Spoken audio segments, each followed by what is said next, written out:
Thank you. At 6 o'clock, we'll call to order the Transportation Advisory Board meeting for the City of Boulder for April 2023.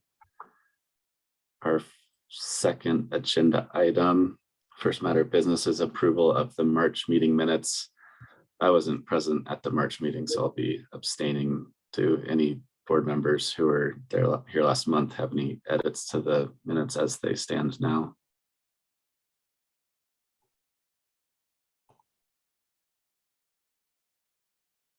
If there are none, I'll entertain a motion to approve them as they are.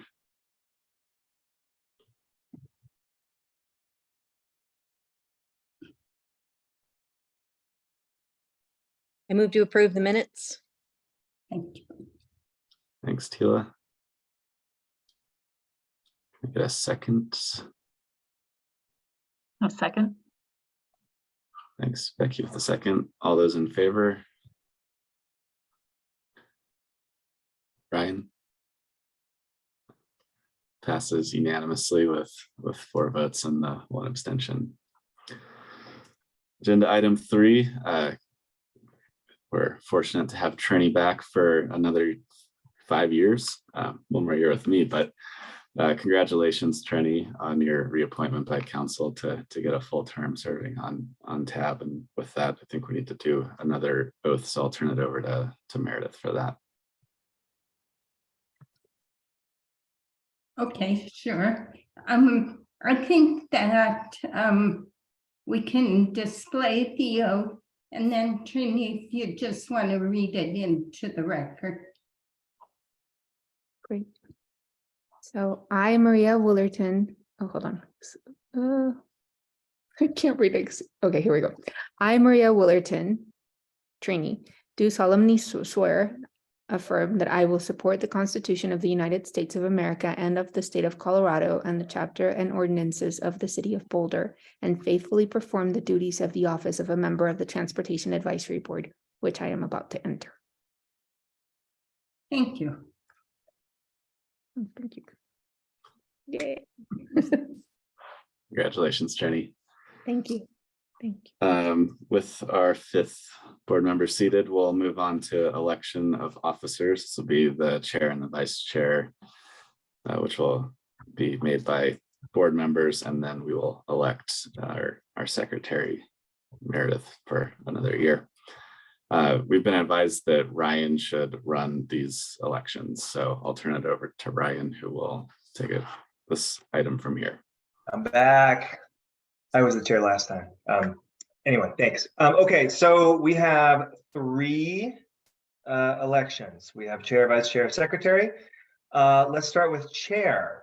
I would love to hear any nominations folks might like to make.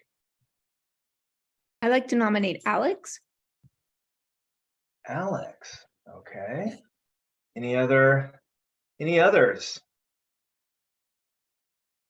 No others. Okay, going once. Going twice. Okay, so we have Alex as the nominee. I suppose we just, even though we just have Alex, we need to vote. Is that, I think that's right. Okay. I need a second as well. Right, okay. So I'm not sure you do for a nomination. Okay. I don't know. Anyway.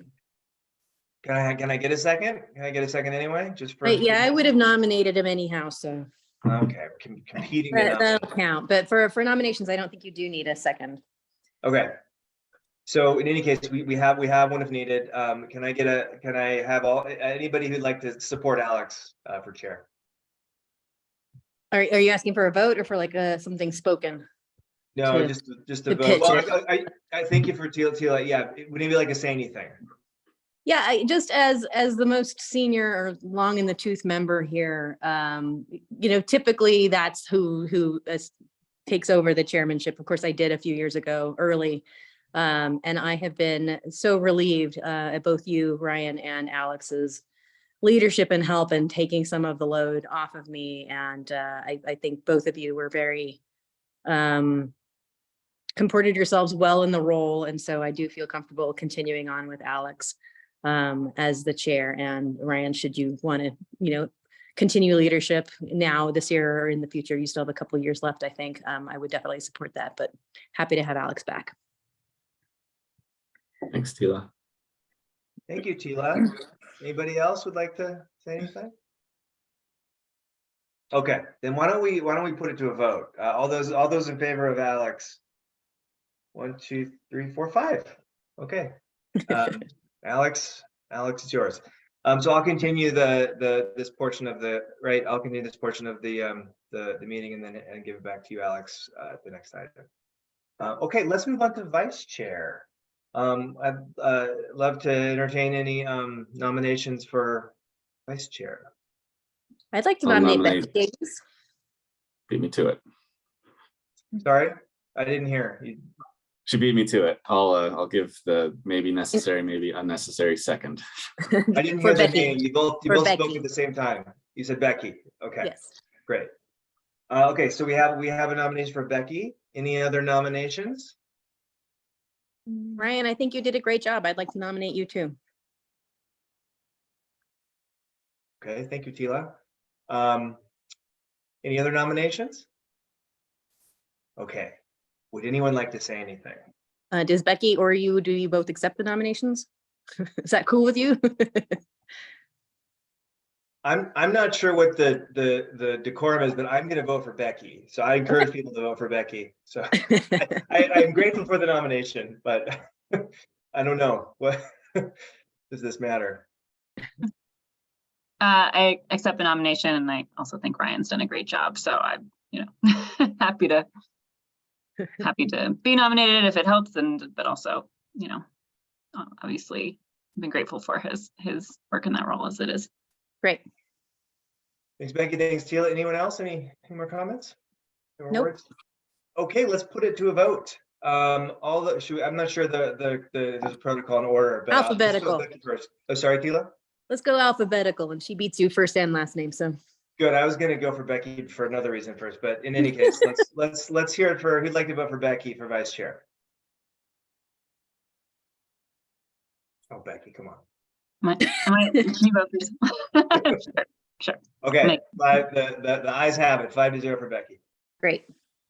Okay, final one is secretary, and I am not 100% sure on the procedure here, but I think, hopefully Natalie, you can help me if I get into thin ice. I think normally this is staffed by city staff, right? So is there anything you want to do to step in here, or should I just nominate Meredith, ask for nominations, and we'll see if that goes to Meredith, or? Yeah, I think it's an appointment, so it's really, and Meredith, I believe they can appoint you and then everyone votes to appoint you. Is that correct? Correct. Okay, then let's open the floor to any nominations for appointment of the secretary. I'll nominate Meredith Slushky. Great. Any other nominations? I Nope. second the nomination. Great. Okay, we got a nomination in a second. Would anybody like to say anything? I'm just really again- grateful for, Go ahead, Trini. thanks, Tila. No, I'm just really grateful for all the great work, Meredith. I mean, you do such an amazing job. I'm really, really grateful. Thank you. You're here. So I've been on the board again for a long time. But in the last several years, the minutes have improved so dramatically. It's been phenomenal. So I really want to continue praising that good work, but tell you how important it is that I can really trust that a lot of what got said is captured and captured well and accurately. So thank you for the good work, Meredith, and I hope you keep it up. Thank you. Can I agree both with minutes that they're impeccable, but also Meredith as a liaison to the board, you're just everything, you're so responsive and everything is done properly and right. And yeah, really grateful for your support and your leadership. My Okay, pleasure. anything else? I'll echo what everyone said, and I'll say I miss having dinner with Meredith back when we had in-person meetings. That was a nice way to kick things off. These are- Okay, so I don't know if we need to ask if Meredith, you accept the proposed appointment, or if that's Natalie. Can either of you? It's Meredith. Okay. Yes, thank you. Right. Okay, so do we vote or that's I think we need to vote, right? Okay. Yeah. All those in favor of Meredith for secretary? 1, 2, 3, 4, 5. 5-0. Great. Okay, Meredith, congratulations. I You're think that does it for the slate of elections, unless I'm missing anything. I Okay. think we're good. Ryan, thanks Back to you, for, Alex. Thanks for the opportunity. yeah, thanks for handling that. Thanks for, as vice chair, stepping in for me when I was absent last month, and all of the work you've done in that role over the past year. And I'm sure you'll have other opportunities for vice chair and chair in the future, and the board will be well served by you. With that, we'll move on to agenda item 5, which is public comment. Any members of the public wishing to speak to TAB about a transportation matter will have up to 3 minutes to do so. If you're interested in speaking, please use the raise hand tool within the Zoom platform to raise your hand, and our technical host will be able to call on you. Alex, is Meredith's hand up? Meredith has something. Alex, did you want our technical host to review the rules? Oh, yes. Thank you for reminding me. Yeah, I'll just go over our meeting rules for this evening. To strike a balance between meaningful, transparent engagement and online security, the following rules will be applied for this meeting. This meeting has been called to conduct the business of the City of Boulder. Activities that disrupt, delay, or otherwise interfere with the meeting are prohibited. The time for speaking or asking questions will be limited to 3 minutes. No person shall speak except when recognized by the person presiding, and no person shall speak for longer than the time allotted. Each person shall register to speak at the meeting using the person's real name. No video will be permitted except for city officials, employees, invited speakers, and presenters. The person presiding at the meeting shall enforce these rules by muting anyone who violates any rule. The Q&A function is enabled, and it will be used for individuals to communicate with the host. It should only be used for technical online platform related questions. And lastly, only the host and individuals designated by the host will be permitted to share their screen during this meeting. Thanks, Sydney. I see a Yeah. couple hands in the room. Yeah, and I think I saw Laura's hand up first. Laura, I'm going to allow you to talk, and if you could just say your name so we know that your sound is working, and I'll start the time. Hi, I'm Laura Kaplan. Okay, is there a timer I can see? Yeah, I'm starting that right now. Okay, thank you. So good evening, members of the TAB. I want to thank Ryan Schuhard for inviting me to speak tonight during public comment. Ryan, as you may know, is the TAB liaison to the airport community conversation, which is the subject I'm here to speak about tonight. I'll say a few words here at the outset, and I'll plan to stick around and hear. I think you plan to talk about this under matters tonight, so I'll stick around for that, and I'll be available at that time to answer any questions if the board thinks it's appropriate. Or I could answer them now if you want, if you have any. So I'm Laura Kaplan. I'm a member of the planning board here in Boulder, and I am the planning board liaison to the airport community conversation. As I think you're all aware, because Ryan forwarded it to you, planning board sent a letter to city council last week about the scope of the airport community conversation. And I want to be clear at the outset that planning board has not taken a position on what should be the future of the airport or the land that it sits on. But what we have taken a position on is that the city should do what we said we would do in the Boulder Valley Comprehensive Plan, section 6.23, which is that the city will work with the community to reassess the potential for housing and neighborhood serving uses at the airport site at the time of the next airport master plan update, which is coming up. It's scheduled for next year. So I think we are all familiar with or can imagine the potential that this land could have if it were unzoned and unencumbered. It is currently an airport. And so any conversation that we might want to have about housing potential would of course need to happen in that context. But I think we can all imagine what this might be as a connected 15-minute neighborhood. It would have potential for missing middle housing, for middle income affordable housing that is so hard to develop in Boulder. People are excited to talk about things like car light living, co-op housing, and how we might be able to use a piece of property like this to enable some new experimentation around what does a really good neighborhood in Boulder look like. But of course it is an airport. And so planning board thinks that this is a topic that is worthy of conversation now when we are specifically going out to the public to talk about the future of this airport. And specifically, we very strongly advocate that the housing discussion should happen before the airport master plan update happens. That's a capital improvement program.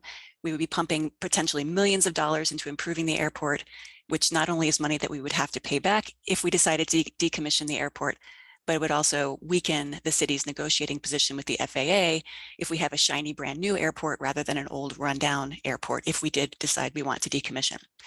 So as Nuria mentioned in her response to council, she and I have spoken, I've spoken with Natalie and other transportation staff. I think we all understand each other, but have come to different conclusions about how this airport community conversation should address housing.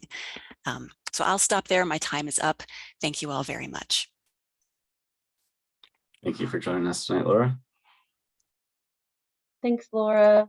Lynn, I see that you have your hand up. I'm going to allow you to talk. If you could just say your name so we know that your sound is working, and then I'll start the time.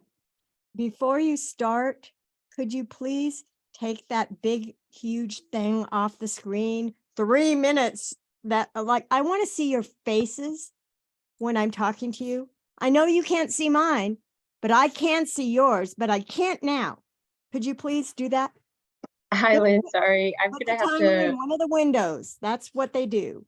Yeah, this is just kind of how I know how to share the timer. So I'll work with Veronica on learning how to do it. Yeah, would you please? Because it's nasty having big numbers facing at you. I completely disagree with Laura, who spoke just now. This airport, the first thing you should think with it is jobs, not housing. This is what Jared is pulling on this state. I'm going to call my kids and tell them, buy, because they can't afford to live here, right? But they can invest because they live somewhere they can afford.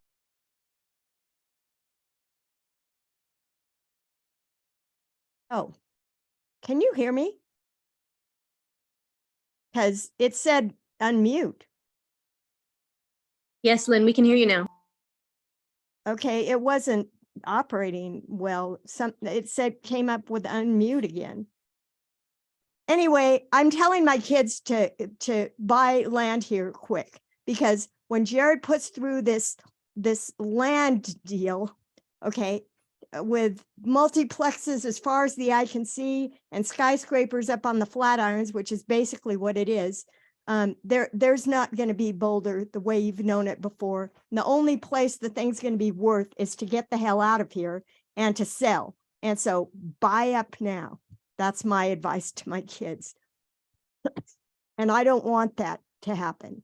This is a traffic and a transportation oriented development, quote unquote, like Laura's sprouting. That is a disaster. The single family neighborhoods first are going to get completely swarmed with speculators. This land deal is something that has to put up their thoughts on from the very start. And what Laura brought up about the airport is just absolutely prescient, because she said, talk about housing first. Nope. You know what it's about first? It's about jobs first. It's about jobs, housing, balance first. That's what comes first. That's how you control growth. That's how you control the cost of everything. And TAB needs to have a say on that. You can't just be talking about left-hand turns and curbs and stuff like that, because you're going to be inundated with disastrous consequences for people like Trini that got almost killed from car, interactions. This is just not sustainable. And you folks need to be on the front burner with the state of Colorado and Jared Polis on this upcoming land use thing, because I've read through the amendments and the propositions that he's got in there, and it is outrageous. It is unbelievable. You need to do something now. You need jobs, housing, balance. Jobs, housing, balance. Follow the Boulder Valley Comp Plan. Follow it to the T. The real intent behind it was not to grow this place into New York City. That's where my dad left. Done. Thanks for joining us tonight, Lynn. Are there any other hands? I'm not seeing any. So I suspect we'll probably talk about the airport later under matters from the board. Since we're not seeing any more hands, we'll move on to matters first from staff. So I'll kick it over to you, Natalie. Thanks, Alex. So we have Ana Silvia from the city manager's office here with us today, and she's here to provide an update on racial equity and the role of government training that Tila, I think you asked about last month. So take it away, Ana Silvia. Thank you. Good evening, everyone. Thank you so much for your time and for letting me be here. My name is Ana Silvia Avendaño Curiel. I use she, her, ella pronouns, and I serve this community and all of my colleagues as the Equity Policy Advisor. I have been with the city for about 8 years, but this position became available last year. I've been in this work and in this field for the past 16 years professionally, and I have served several roles at the city in different capacities. And so I'm here today to just give you a quick overview of why we're doing these trainings and how it's that we're opening up a specific training to all of our boards and commissions, answer any questions, and really to support you in basically signing up and letting other folks know what we have available. So with that, I don't know if, oh yeah, I'm able to share my screen. Actually, no, it says that host has disabled screen. May I be able to have screen sharing? Yeah, let me get that for you. Thank you. And I know that what you're about to actually see, thank you so much, Sydney. We have, you probably saw it in your materials. And so, but I just want to be able to kind of walk through it because you might get to just paint a better picture if that works for you all. So here at the City of Boulder, we will often refer as our true north. You saw in the presentation, and you probably know that in 2021 in February, City Council unanimously passed the city's first ever racial equity plan. And one of the things that we address in that plan and really in all the work that we're doing is we say we are race explicit, but we're not exclusive. So what does that mean for us? It means that we're going to focus on race to really delve into what does it mean to uproot systems of oppression and really understand where are the inequities within government processes, policies, services, programs, etc., that exist, so we can really tackle it from a race perspective. But we're not going to be, we're always going to be inclusive by bringing an intersectional analysis to things.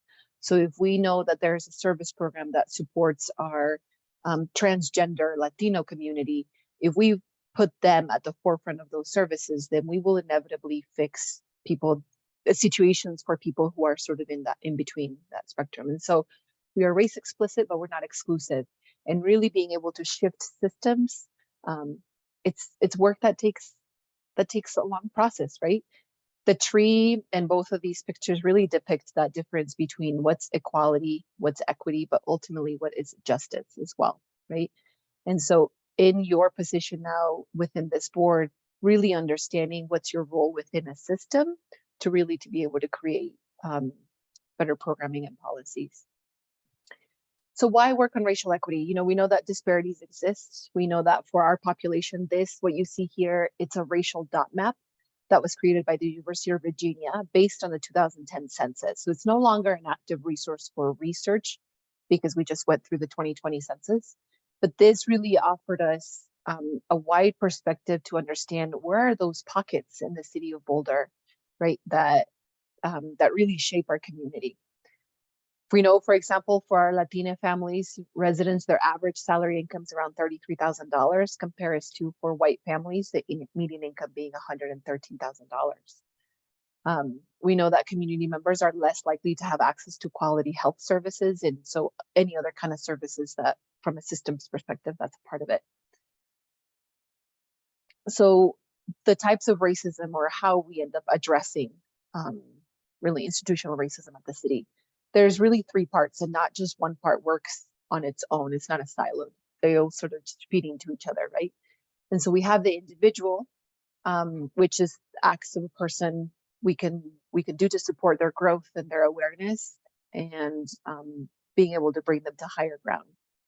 Institutional, being part of this institution is the City of Boulder, the positions that we hold, the policies that we pass, the programs that we choose to fund. That all feeds into structurally how these systems really work in tandem with one another. And so by being able to address key things within each of these realms, it's how you really continue to uproot things that are not helpful and that are really hurting other community members. How we do that is by partnering with GARE, the Government Alliance on Race and Equity. So this is a network that was created to specifically support local, either at the county or city level. Now we're actually doing work at the state and the federal level, this network is. And so they're giving us the guidance back in 2018 when we became members to really start building a good foundation. And that foundation was with a couple of trainings. One of them was the training that we're about to make available to you all. It's called Advancing Racial Equity, the Role of Government. And so one of the models that we do is actually the model for change that we're using in our racial equity plan that was passed on to us by GARE is this model of normalizing, organizing, operationalizing, and then ultimately visualizing an equitable future, right? Normalizing, what does that entail? Doing trainings. So really coming to a shared analysis, a good foundation of terminology, of important topics that we think we need to address. Who are those communities that are mostly impacted? And so that's really important. Organize is organizing people within this structure, this institution. That means also organizing all of our boards and commission to take a training to then be able to lead this work and be an example. And then operationalize. Maybe some of the staff liaison in here has mentioned to you the racial equity instrument. And that is a specific instrument that looks in depth at any of the possible burdens or benefits that people can create by asking questions specifically around how do we address racial inequities. During the plan, the creation of the plan, there was an engagement working group that got together that really created some feedback sessions to understand community, what was the most important for them to address or for the city to address. We had online engagement, and throughout all of that, it became the racial equity plan that we use. And so the goal and the purpose and the outcome for this plan is to really advance racial equity by ensuring that all of our policies and programs are free from systemic racism, right? And working collaboratively with one another, internally and externally with our partners to make sure that that happens. You probably saw these and you might be familiar. So we have 5 goal areas. And within each of the 5 goals, there are specific strategies that we focus on advancing equity. The one that is specifically to this board would be a goal number 5, I believe. And I'm just going to go through this relatively quick because you know you have them. But where representation matters. So it's a couple of goals. So one is the address boards and commissions and working groups. And then the other one was in goal 3 around the racial equity trainings. And so that's one of the things that we were providing for you as we move forward. And with that, I know that was really quick and hopefully it was very high level, but I can answer any questions that you might have. Thanks, Anna. Any questions from TAB members? I have one question. Thank you for that presentation, Anya Sylvia. I guess I don't know quite how to phrase this, but like, as far as engaging a broader representation of people throughout the city, the communities, how do you balance, I guess, thinking about providing more opportunities, more ways to reach a more diverse cross-section of people with the sort of challenge of, like, sometimes I feel like it's hard, like there's so many engagement opportunities, it's hard to keep up. It's hard, you feel like you have to be constantly giving input, and that feels hard for me, and I don't have a lot of constraints that other people experience. And so, you know, building processes that sometimes don't require as much community input or aren't as like heavily subject to whoever can show up to meetings regularly all the time. I guess I'm wondering, like, is that part of, maybe that's in the plan. I'm sorry, I have not read it in full, but I'm curious if there's some thinking and work around that balance. Yeah, and let me just ask for clarity. Do you mean specifically on addressing it within boards and commissions, or just in general when the city is seeking input and perspectives? I was thinking in general, but I think it applies as well to commissions. Yeah, absolutely. Thank you for the question. So one of the strategies or initiatives that actually was birthed out of, I don't know if it got stronger during the pandemic. You probably have heard of our Community Connectors program. And that program really got instituted because we needed to hear from communities that were often excluded, right? Historically excluded, and that we would not hear because of all of the barriers that people experiencing. Myself, as a first generation immigrant from that experience, you don't get involved with government because often we're coming from government or from countries where government is not very trustworthy, right? And it's sort of the who's in, and you're out, and you just don't mess with it. And so often it requires that trust building.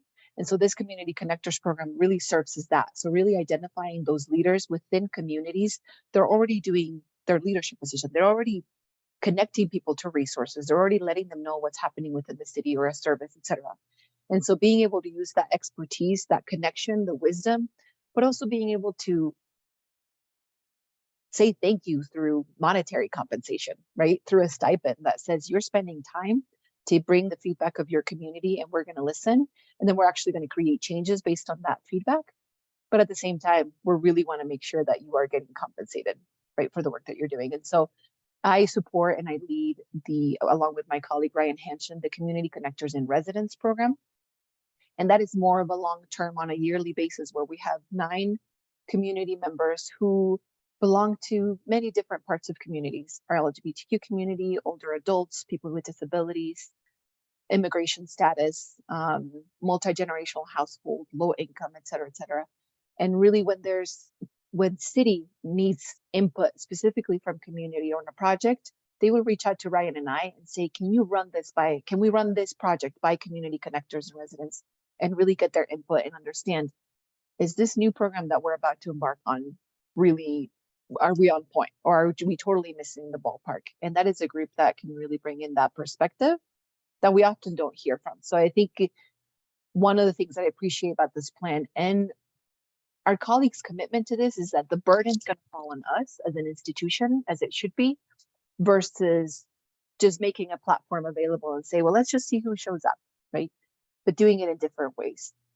Our outreach is very different than just sending out a massive email or newsletters through the city, right? It is actually texting our networks that we know. It is getting on a phone call and saying, hey, we really need your feedback because the city's looking specifically from businesses of color, or just from the business community. And so it's really supporting and working on those strategies and learning what works and what doesn't, and being accountable to those strategies. And if they don't work, being okay with pivoting and really shifting and not creating so much guilt or shame to say, we didn't get it right. No, we're gonna make mistakes. Hopefully those mistakes are not at the expense of people, but we definitely have to try our hardest to reach individuals. Does that help answer? So that's one example of Community Connectors. Yeah, thanks. That's helpful. It's kind of more insight into Community Connectors than I think I'd had previously. I'm also thinking about just like ways I don't know, it's maybe too big of a question, but just like, I don't know, like ways that different processes change so that there isn't not as much input's always required, I guess, in Sure. some circumstances where it can sort of change, like people showing up at a meeting can kind of change the whole outcome of something. But that's probably a kind of challenge in many ways. So well, and I appreciate that question because that also comes back into who gets to be part of these boards and committees, right? Like who gets to hear about the call for applications. And so really almost shifting that. And maybe this is a challenge for this board for next year to be thinking, how did we hear about our call to action to serve on this board? And can we actually think about it differently? Can we do different kinds of outreach, right? What do we do? Do we have everything in place if somebody were to say and express interest? Yeah, I want to serve on this board where they're Spanish speaking predominantly, or Nepalese speaking predominantly, right? We currently have somebody serving in the Human Rights Commission as a Spanish speaker, and we're setting all the stuff in place, right? From interpreting materials or translating materials to having an interpreter during the meetings that happen on a monthly basis, and that is valid. And so when we're able to think ahead that much versus thinking about it a month before seats are available on a board, then we can really be more proactive about how we do things. I see, is it Tila? Thank you. Am I pronouncing that correct? Okay. Yes, you are. Thank you. Ana Silvia, thanks for coming tonight. We've been waiting for you. So many questions. I don't even really know where to start. But my first question really is when you refer to the training that and the deeper dive that the boards and commissions will receive, when should we expect that to happen? Yes. Thank you for asking.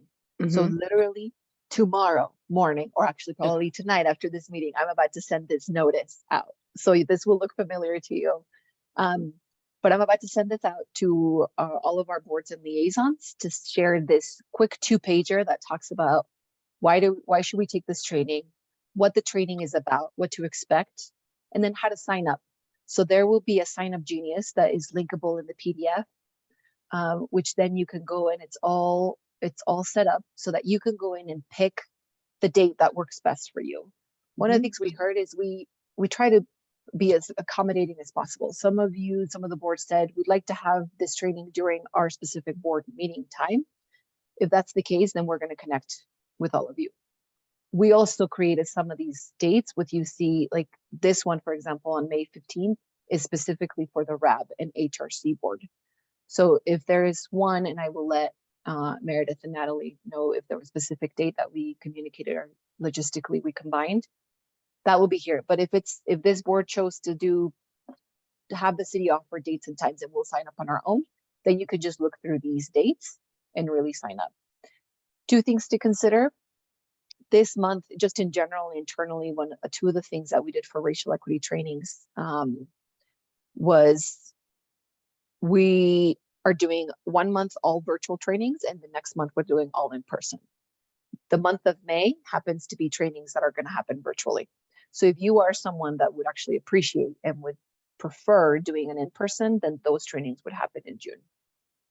And then once you sign up, then you will receive a direct email from me with information on here's how to access the film, because we'll make that available. It's about an hour film that people will get to watch from your home. And that'll be something, topics that we will cover in there during the training. And we narrowed it down. It's a 4-hour training, and we're shortening it to a 2.5-hour training with the 1 hour home video, but 2.5 during our time together during that training. Okay, thank you. Yeah. I am always struggling to figure out behind the sort of the what I call corporate speak, because slides like your model for change that show, operationalize and data develop strategies and drive results. It's all just so vague to me. Yeah. So I appreciate when someone like you can come and talk and put it into real English and terms that I can understand. But one thing that I was hoping for to come out of this work, not to minimize the importance of recruitment and involvement, and sort of raising up in the here and now voices that are helping us forge a path forward as a city. But there are just so many examples just in the transportation sector about how decades of sort of planning and seeing who is entitled to be out on our streets and how they use them and whether they pay or what they pay is systemically racist and exclusionary. Our neighborhood parking permit program, our neighborhood eco pass, those rely on a lot of people who have the spare time and the comfort to talk to their neighbors and talk to their government and ask for these special perks. Yeah. And from what I've heard, there isn't really any push to sort of realize the racial impact and the disparity of impact on people of color, on elderly populations, on low-income populations, of a lot of decisions that are sort of baked into the system now.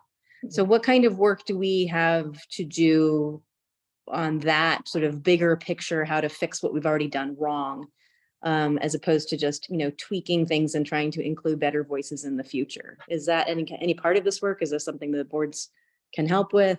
Yeah. Where do we How go much with time- that? How much time do I have left? I know.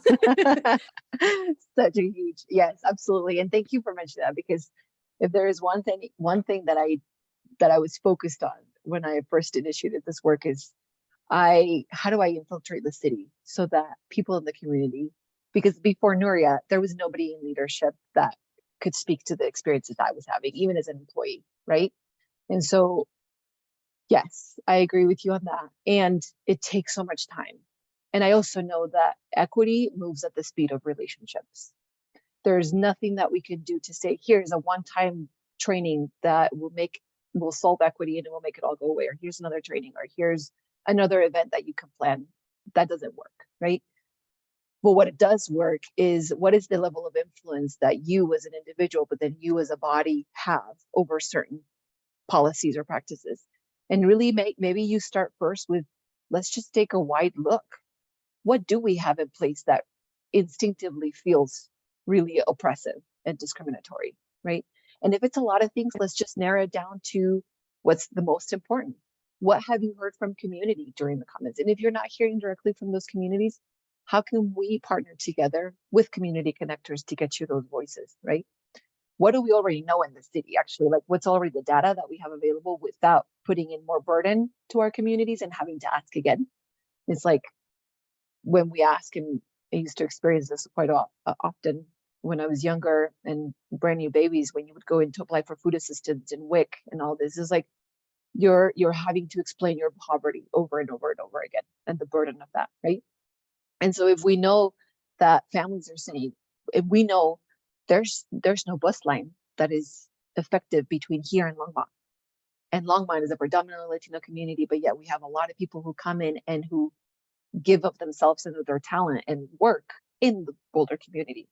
What's the level of influence of this body to talk with RTD, right? And like that, those are bigger conversations, because it's systems working with systems, but people make up those systems. And so it can be so convoluted and so intense. And what I would say is those relationships, I cannot even tell you, we would not be where we are 5 years ago when we started this journey to where we are now, if we didn't have people that were willing to build that relationship and who said, I don't get all of it, but I'm going to start somewhere. And if that somewhere is starting with, let me take this training, let me take the racial equity instrument and run through a policy to see how is it impacting individuals, then that's a really small step towards it. I don't know if that answers it, but it's a start. It does. It's a sad answer, but we are strictly advisory. Most of the boards and commissions are.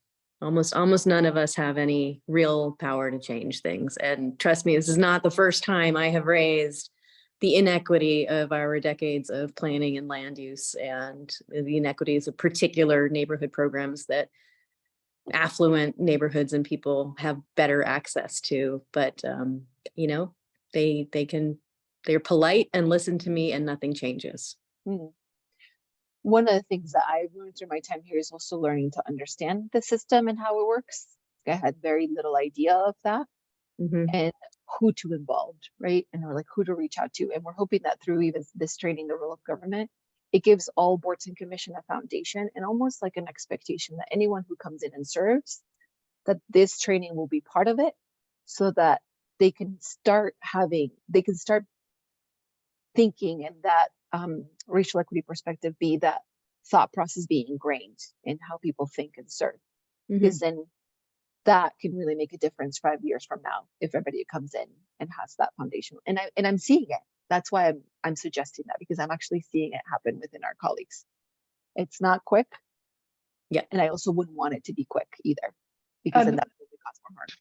Thank And you. I'll I don't know how to just- put my hand down, so I'm Oh. I'm trying, but my hand's I no would- longer up, but thank you.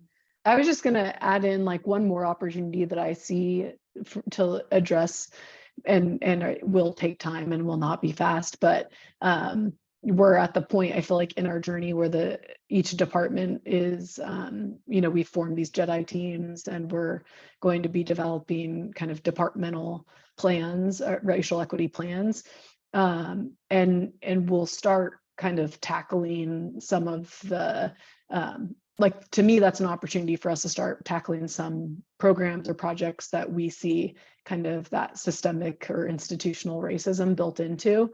And certainly, like, we'll have to probably start small and evolve over time into bigger efforts. But I think that, I imagine that was kind of the intent around Amy and Anna Sylvia and the equity office really developing kind of the way that departments start to make change, right? And really implement the overall citywide racial equity plan. So I think there's opportunities coming. It just, isn't as fast as we'd like, for sure.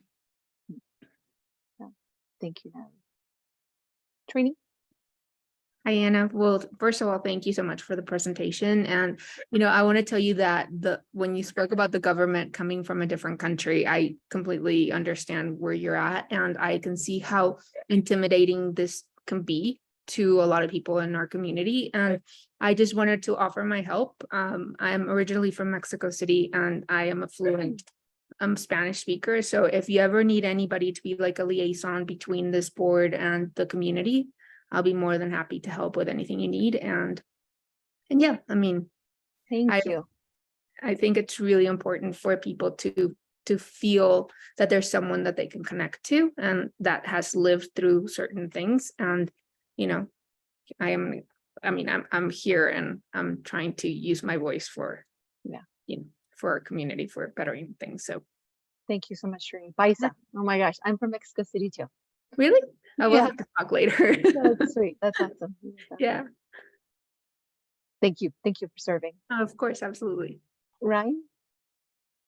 And Sylvia, thank you for making the time to come talk to us. And I'm really looking forward to spending more time with the trainings.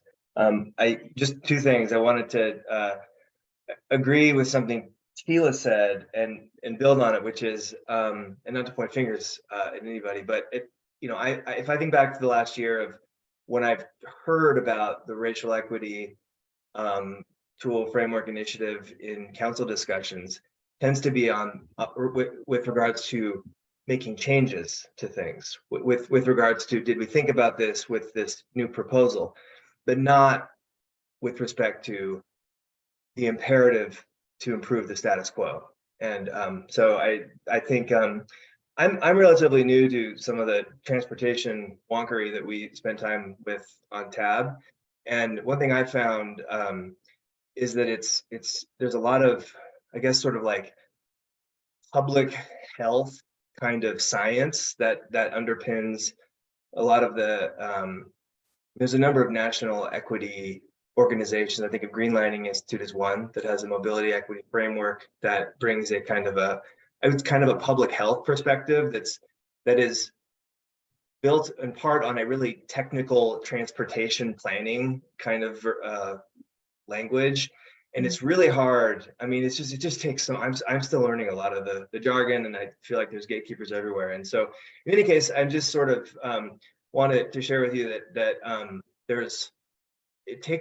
still learning myself. And if I or others, I think on TAB, I would imagine, can be resources to you with like just trying to unpack transportation stuff. Not to presume that you don't have that covered, but I'd love to try to be helpful, or if we can do anything else as far as resources or just Q&A, because this is a hard field to approach and sort of feel like talking to experts. I feel that way often. So anyway, doors open if you have any questions. You want to have a sidebar on just like, hey, why are you talking about turn radiuses and turn radii or whatever. So anyway, thank you. Look forward to working with you. Yeah, thank you. That is very helpful. And that's what it takes, right? Like that relationship. What do I don't know that I don't know that others do? And how do we come into this not be on the same page, but at least just be on the same book, right? And then have individuals use that expertise to move it forward. So I appreciate that. Thank you. Any other Thanks, Ryan. questions? Anything else for Ana Silvia tonight? Thanks again for joining us, and look forward to the incoming information and opportunities for the training. Yeah, absolutely. Thank you so much for your time. Thank you for serving in this board and really just for putting of your time to make us better and to hold us as city accountable as a government body. That's really important. Thank you. Have a Thanks wonderful for being evening. here. Thanks, Thanks. you too. Bye.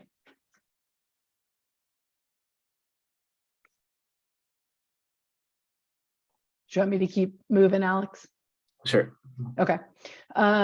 So we have one more item under matters that's listed, and then we'll have one more, a special add-on that is not listed on the agenda. So Melanie Sloan is here to share a bit of news. I am trying to share my screen and I'm getting a message about sharing options. Sydney, could you help me?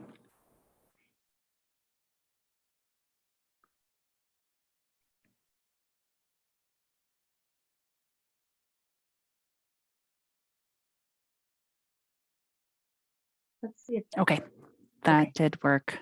Thank you. Everyone can see that now. Yes. Okay, thank you, everyone.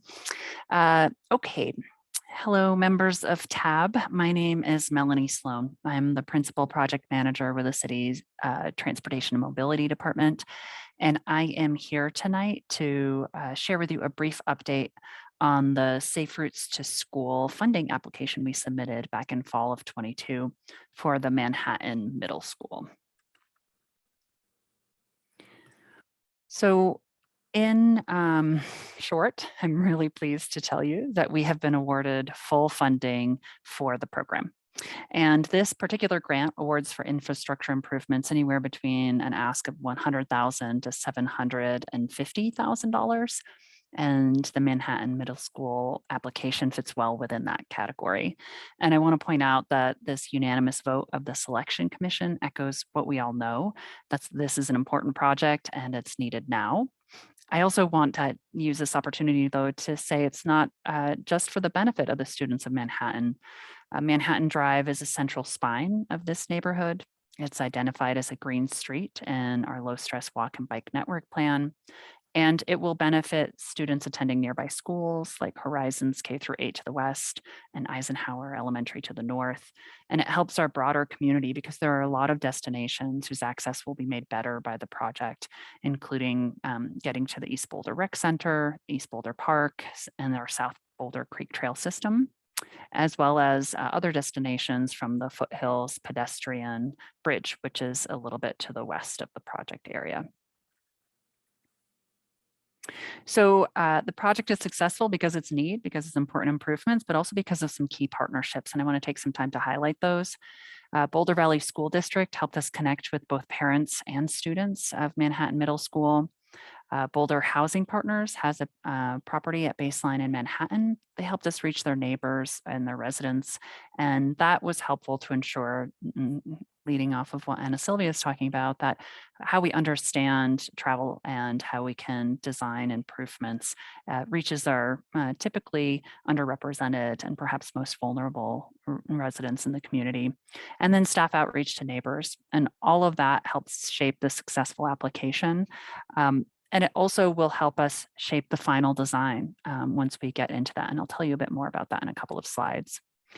And through all of that outreach, we heard some very consistent themes. And there were concerns for speeding, sight distance at driveways as people walk and bike to and from school, as well as the walking and biking facilities being inadequate.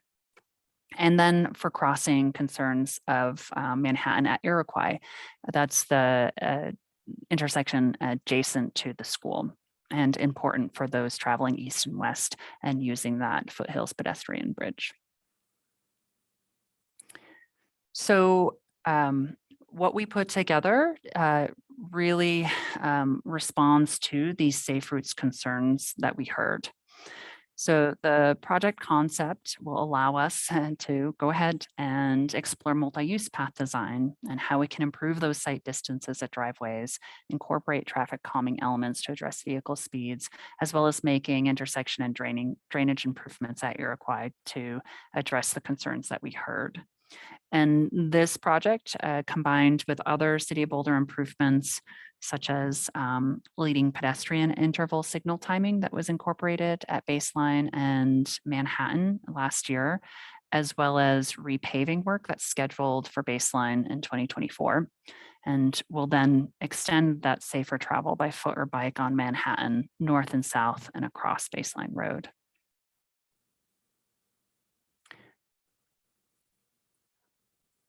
So with all that wonderful news and our funding, we are definitely eager to get started. And so let me tell you the general timeline for our next steps.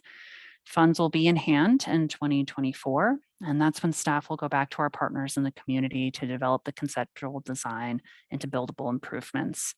And we will build those improvements in 2025. At that time, it's not just about building, it's also about educating, encouraging, and then celebrating safe routes and safe travel through our partners and programs, conversations, and celebrations. So the successful application is possible through great partnerships in the community, but also the support of this board. You were helpful in development of the application and our engagement activities, and it did lead to the success of our work. So I want to say a thank you for that as well. And with that completes my update. I am happy to answer any questions if you have any. Thanks, Melanie. Congrats to you and the team. Mm-hmm. Just have any questions at this time about this upcoming project? Trini? Yeah, I don't have any questions. I just want to thank Melanie and everybody that was involved. This is so exciting. I mean, and Amy Thompson, who was like essential in making this happen. My son and I would bike to Manhattan on a regular basis. He just graduated last year, and it was terrifying to me. Manhattan Road was really, really a concern. And I'm just so excited for the kids and for the community in general, and having this come together. And, one exciting thing that I wanted to share, when we were there, it was on Bike and Roll Day in October. And so there was a table, and they were gathering information from the kids. They wanted to know, and I say they, the city staff wanted to know how the kids got there and what route they used. And, there were some kids that were speaking Spanish, and they were like a little bit shy off, and I could hear them. And I started talking to them in Spanish, and they came over and they engaged, and we were giving out stuff, and they were just kind of shy. And once we started talking, it was really cool to see. I think they felt really included, and yeah, I think it goes back to what Anna was saying, right? So thank you so much for working on this, and yeah, for the kids and for everybody there. I think it's going to be life-changing for a lot of people. Thank you, Trini. I really appreciate the time and the enthusiasm that you shared in helping us to engage even more broadly. It's a really important project. Thank you. Yeah. Thanks, Trini. Anything on Manhattan? Can I just say also, no questions, Melanie, but I'm really excited about it. It's incredible. I'm interested to learn more about some of the design details, and also like, how do we talk about doing this or something like this with more schools and using momentum. But for now, I suppose, yeah, just congrats on getting this. I guess apropos, we have bike to what is it called? Bike and Roll the School Day. It's next Wednesday, the 19th, I believe. That's our official BBSD day. So so just in time for that to talk about it, at least in Manhattan. So anyway, congratulations, well done. Thank you so much, Ryan. I appreciate it. Thanks, Melanie. Okay, thank you, everyone. Thank you. All right, and our final update from matters from staff. Allison is here to provide that.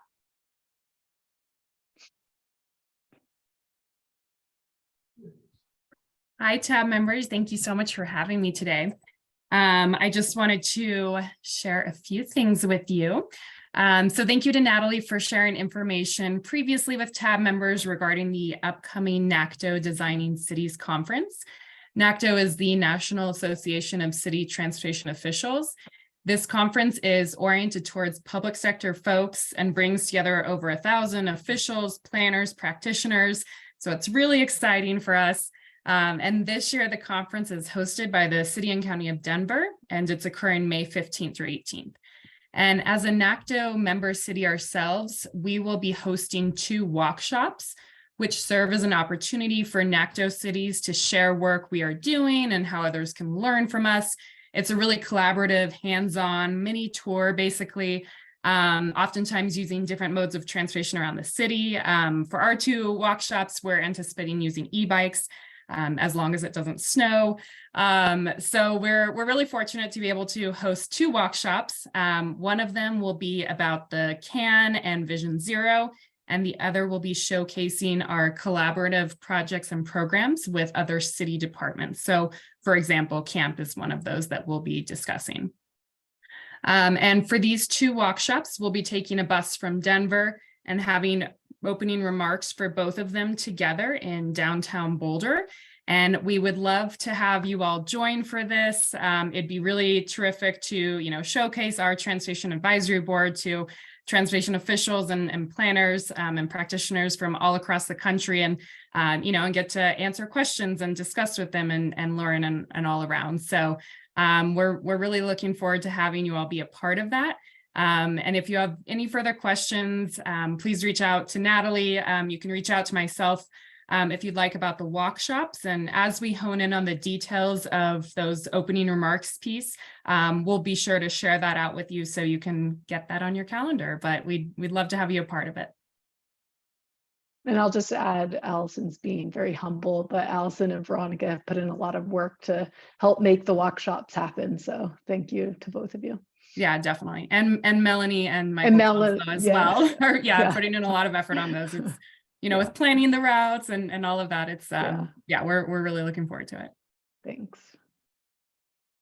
Thanks, Allison. I appreciate the invite to TAB to be involved in the conference. Trini? Oh, no, I was just going to say thank you. And yes, absolutely 100% count with me. I am really, really grateful to be able to attend the conference and really looking forward to it. So perfect. Thanks for being there. Yeah, of course. Yeah, it sounds like thanks Ryan and Becky and Trini for reaching out. Sounds like we have a good contingency interested. So Meredith will be in touch. We'll work on getting you guys registered. Thanks, Natalie. Anything else from staff? I think that's all we have for now. Yeah, thank you. Okay, we'll move on to matters from the board. First up is the TAB retreat. We'll be working on setting a date for that and an agenda. Would welcome at this time any thoughts on what we covered during the retreat. Teal, you've been through more of these than anyone. Maybe but, welcome anything. Maybe just before we dig into items around the retreat, I will use just a quick opportunity to talk about date, if that's okay. Sure. Many of you, I think many, if not all, responded to the survey that Meredith sent out. And it's looking like the most popular date is our May meeting. And we can definitely, make that happen and just replace our business items with the retreat that night. We also have the hold of I believe it's like the 4th Monday of the month that TAB members typically, I think, hold in case there's a need for a second meeting of the month. So we have that as an option. That one looked less popular, so maybe folks have conflicts with that evening. And then the second most popular date and time was the 9th from 2 to 5. So I don't know if anyone has feedback that they want to give right now kind of on the date, and then we can finalize that if there is kind of firm direction.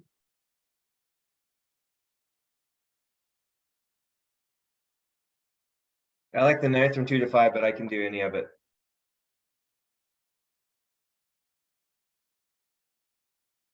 Anyone else? Was I the only one who couldn't make it on the?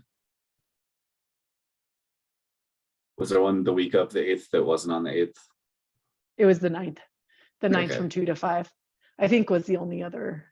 Was that right, Meredith? Yes, Alex, I think that's right. I'll go back and recheck. Only one person couldn't make or didn't indicate the 8th.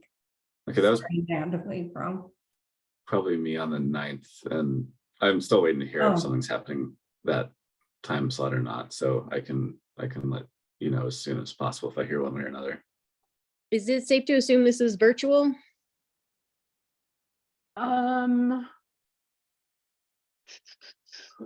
Yeah, probably, Okay. if that helps, I guess. It probably helps. Okay. Are we assuming there's going to be a facilitator again?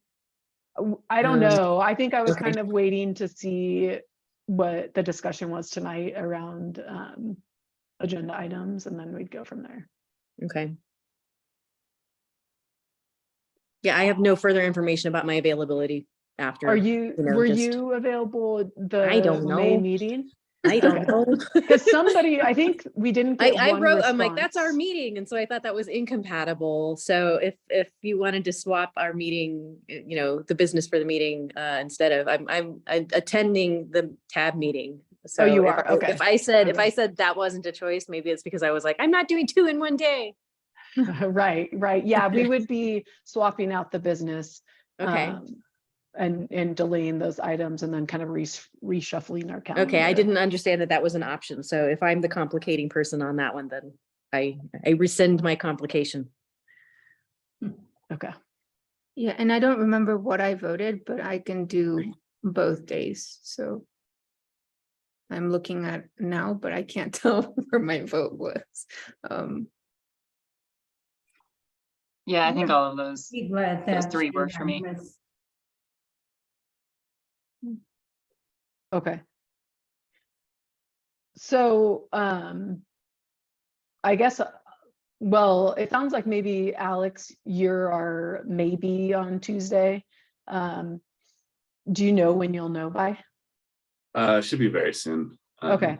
So I Mostly can because, follow up. you know, then we could just do our regular business meeting on the 8th, which wouldn't then need to reshuffle business items.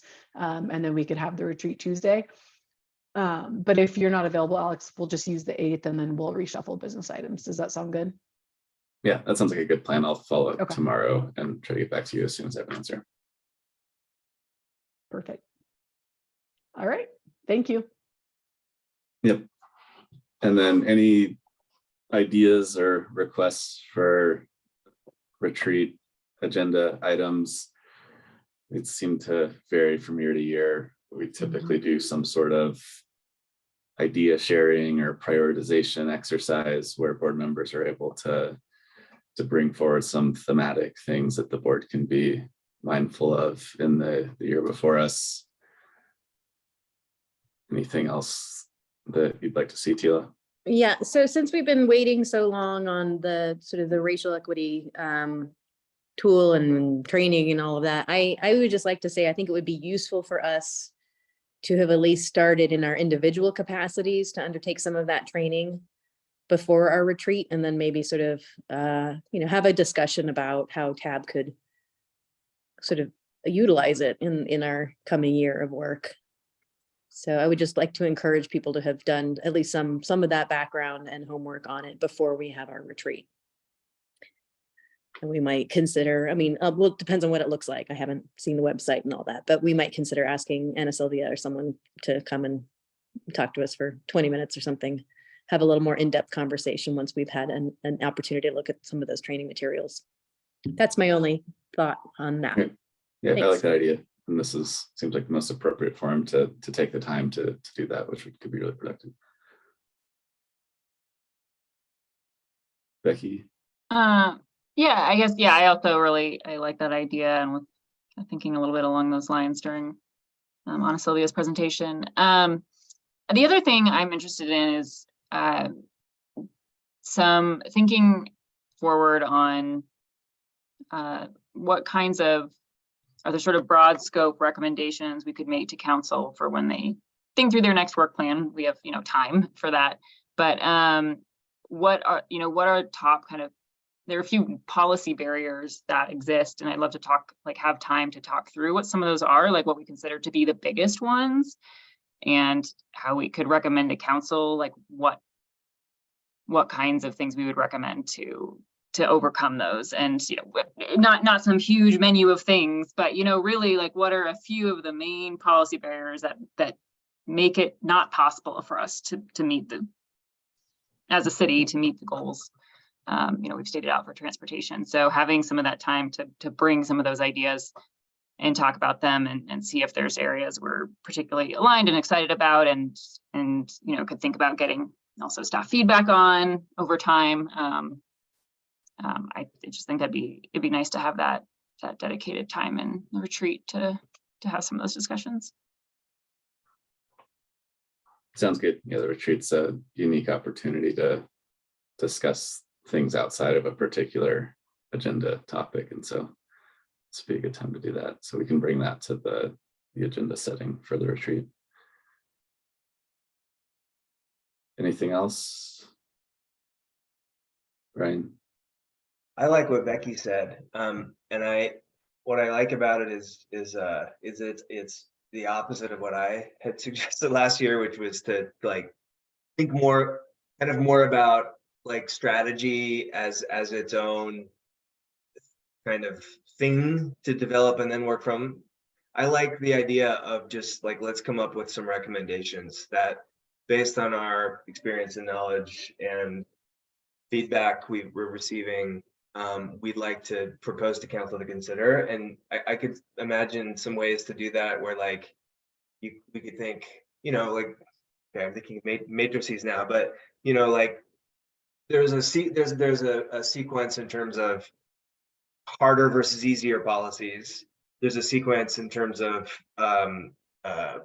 impact of change. So maybe that's a 2x2. Anyway, it doesn't have to be that. But the point is, I could see us doing some brainstorming to kind of think about prioritizing policy ideas that are, something along the lines of ongoing, persistent challenges that stand in the way of progress. And to that point, I think it would help to start with what's the progress we're talking about to try to resolve. And one more thought, and I'll stop, is I think one interesting kind of discussion device is to think about, what if we were really trying to imagine a transformed system in which we had, for example, half of mode share was not in cars, and our greenhouse gas emissions actually were 80% to 100% reduced in our transportation for Boulder, as Boulder accounts for it. And what would it really take to do that? So anyway, that might be a kind of a device to get the discussion started, and then yeah, let's come up with some specific concrete recommendations. Trini? Yeah, I agree with Becky and Ryan, and I think that the more specific we can get with those recommendations based on what we have experienced and know about, I think the more successful we will be. I mean, there's things, to me, the first thing that jumps to my mind, Ryan, is we will be able to accomplish that as long as people feel safe, and as long as we can demonstrate that there won't be a fatality when people are trying to move from point A to point B or get seriously injured. I think that that's our goal, so people will want to travel in other ways and will feel comfortable and happy, and all the wonderful things that come along with riding your bike or walking.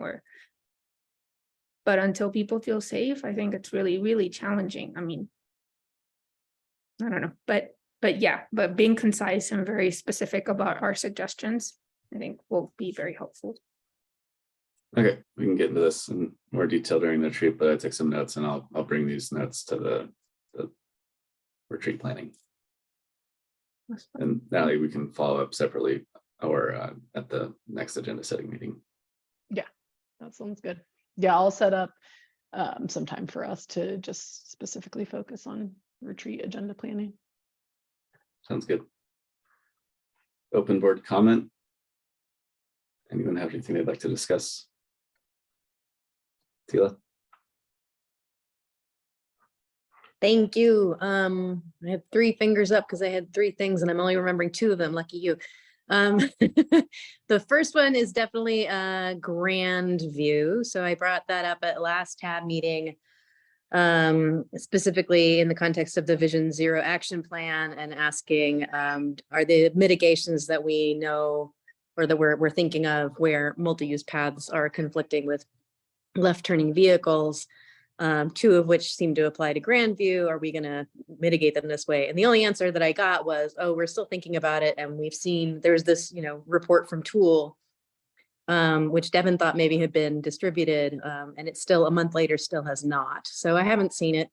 And in the meantime, the construction is carrying on. Today, they closed 1 lane of northbound Broadway and the multi-use path and have diverted multi-use path users onto a very lovely looking concrete new multi-use path that kind of diverts through a corner of the site.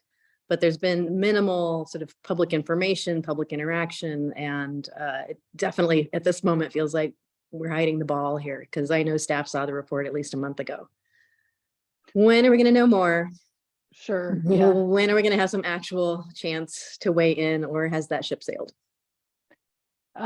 So I'm not sure about a chance to weigh in.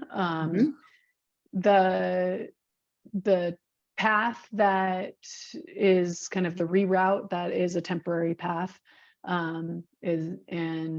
it's to allow for the construction to occur, adjacent to Broadway. And then as far as the report, CU is, last I heard from CU, they're still working on revisions with Tool.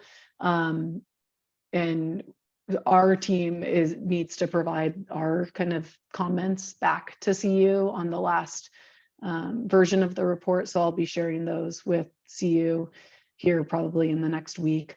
And that's kind of the status update I have. I think talked to CU, they were planning to share out the revised report within the next week. But I know that date has changed a couple of times. So that's kind of the latest information I have. Okay. Cool. Not really, but thank you for that. Now I'm forgetting what number 2 was. Let me think and come back to me because I know Ryan has some stuff as well. Oh wait, I had no one. No, here are the other 2 and 3, and they're related. And is Councilmember Spear still on here? Yes. I can't see all my. Okay, awesome. So I was curious if staff has any update on work about an e-bike incentive, or rebate program. I know that there were some grumblings and that there was legislation that passed in Colorado last year that was offering, it was a $25 million program, I believe. But part of it was supposed to help municipalities set up or expand e-bike, either incentive programs or bike share programs. And so I was curious whether Boulder has heard of that or pursued money from that, or if that's going to help. What I've heard is envisioned as a Boulder centric program like that. And then related to that, because I know I'm putting you a little bit on the spot, I also have connections with Fruta, Colorado on the western slope, and was going to ask them the same question. And I started looking into their boards and commissions sort of set up, and they don't have a transportation advisory board. They have a number of other boards, but one board that they did have, which I thought was very interesting, and in light of council's current rethinking of boards and who's necessary and whether they should be shrunk. I know that there's a consultant that's been retained, I think, to help with this work. Fruita Colorado has a livability board, and the livability board in particular actually combines issues of transportation and land use and affordability of housing that are difficult to connect in Boulder because of this sort of line in our governing documents that say transportation will not inject itself into land use decisions and has to be kind of invited to weigh in. So I just wanted to highlight that there seemed to be a different path that some other municipalities are following in terms of engaging people in their community, like the boards and commissions, and just wanted to encourage you to have a look at the livability commission in Fruita, because it seemed really to be doing a lot of the intersection work that we as TAB have been wanting to do for a while, and it might just be a direction to think about. Okay, Yeah, so that's that was great. for Councilmember Spear, and then curious if you have any input on the e-bike incentives from the state, Natalie. Sure. Yeah. I'll just say on the passing along that information about Fruita, that's great to hear. And I'll be sure to also pass that along to CMO because we are doing that work to look at kind of our boards and commissions. And then on the e-bike incentive pilot, so we are working on a City of Boulder version of that, and it's separate from the state bill. As I understand it, the state kind of rebate will be coming through bike shops, essentially passed on to the user. But ours, we're working on kind of a separate program, or in addition to that, as a city, and the team has been working on that over the last few months, and we'll hopefully have more detail to share at the May meeting. And if we don't have the May meeting, then we'll share it via email or at the next soonest possible meeting. Okay, thank you. Yeah, you bet. Thanks, Tila.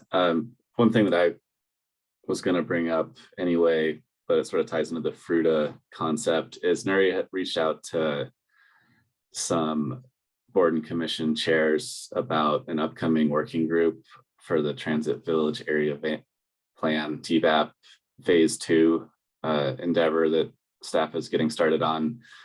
You might remember back to the council retreat last year, they prioritized the second phase of that project. And so Nuri is trying to put together a multi-board working group.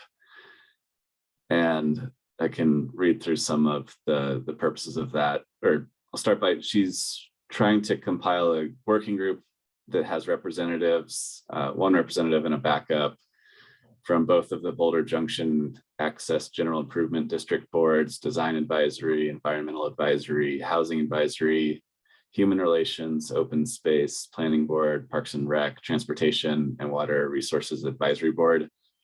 The idea is that this working group will provide updates to their individual boards and commissions, and also report that information from board and commission meetings back to the working group. And we've been asked to provide an appointee to that and identify an alternative as well. I might be able to answer any basic questions, or now I could probably answer more questions if anyone on the board has any. Would also be curious to have if anyone had any interest. I know this is something that I've certainly been interested in, the 30th Street area and integrating transportation improvements with big planning endeavors. So I want to throw my name in the hat, and curious if anyone has any questions or interest.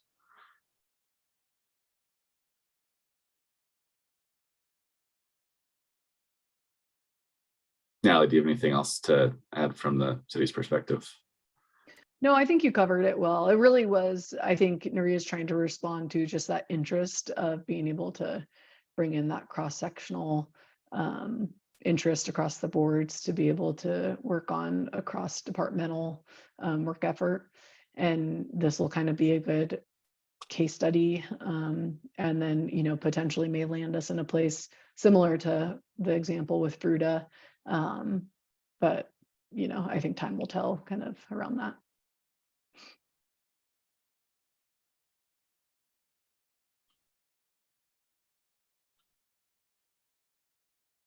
Any other, Tila? Alex, I'm marginally interested. So it sounds like you were looking for volunteers and I'm volunteering. Okay, anyone else? Want to throw their name out? Trini, are you speaking? If not, so you're muted. Yeah, sorry. So if Tila can't do it, I'll volunteer.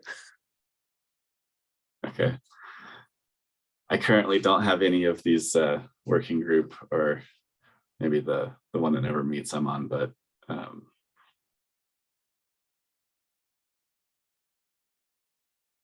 Tila, do you want one of us to be the prime and one the backup? Yeah, I can be primary. Okay. I'll let Maria know. Thank you.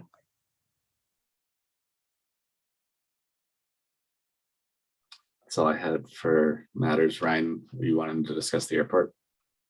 Great. Okay, thanks. I have two things. Airport's one of them. But first, I just, with Teal, you made me think of something. I agree with you on the, sorry, I'm not sure if I agree. The livability index sounds like or not index, livability, whatever, committee board. Commission, I think they were, yeah. Integration of, yeah, with the body with the integration of transportation and housing and such. It made me think about our retreat and how I just often wonder from time to time, and haven't bothered to really research this. Like, we have this line in city code that says transportation doesn't work on land use, but like, is that how set in stone is that? And if we have a council that looks at our modern challenges, and maybe we can change it. Maybe it's not that complicated, and it might be worth looking at. So it's just on the subject of considering challenges that we might make recommendations to council for. That's like one maybe that I just would want to cover. So anyway, I'm sorry, backtracking to the retreat, but I wanted to say that. Okay, so I had two things. The first one is the airport working group / community engagement process, and so I'm our liaison, and I think I have some information that I'd like to report out on and ask feedback from TAB members and take any questions. And then Allison kindly, with the short notice email from me, said she's available to talk about if we have any questions on background or process or anything like that.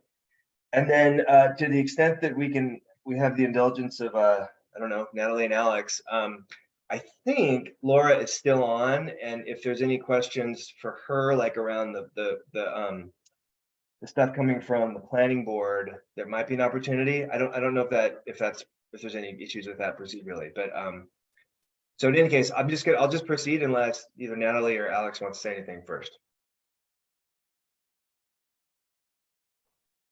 Okay, great. So just a quick update. There's a series of meetings for the process to consider the future of the airport. And the first meeting, unfortunately, I was unable to attend. I thought that I could attend online, and I sat down at my desk, and I was wrong about that. So a different process. I made the mistake of not understanding it a little better, but I did attend a couple of meetings ahead of that, including with Allison, John Kinney, the airport manager, Lucas, one of the attorneys, as a liaison to the process, and I had some debrief with Laura and some others. So I'll share with you my knowledge, but let me say that the next meeting is Thursday. I will attend the Thursday meeting, and one of the key things that I think Allison maybe had charged me or us with was just to make sure like we're really coming to this as a board with ideas. And so what I hope to take away today is any thoughts or direction that the individual board members have for taking forward.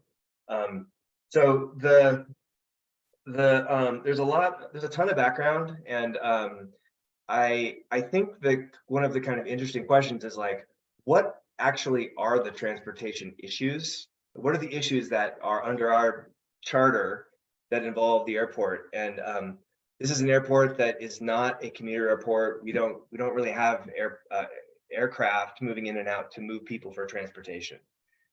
We have training and gliders. I mean, there might be I think it's like a little, maybe a tiny bit of it, but the airport is it's used for there's some kind of study purposes. It's been used to launch some craft to do some disaster management, but really it's not doing like transportation like you might think of an airport typically. It's aging, it's dilapidated, it needs attention, something needs to be done about the airport, and it's a large acreage to think about what to do with. There's a ton of considerations with like if we wanted to do something besides having to be an airport that Laura might be able to, or I guess Allison could discuss as well.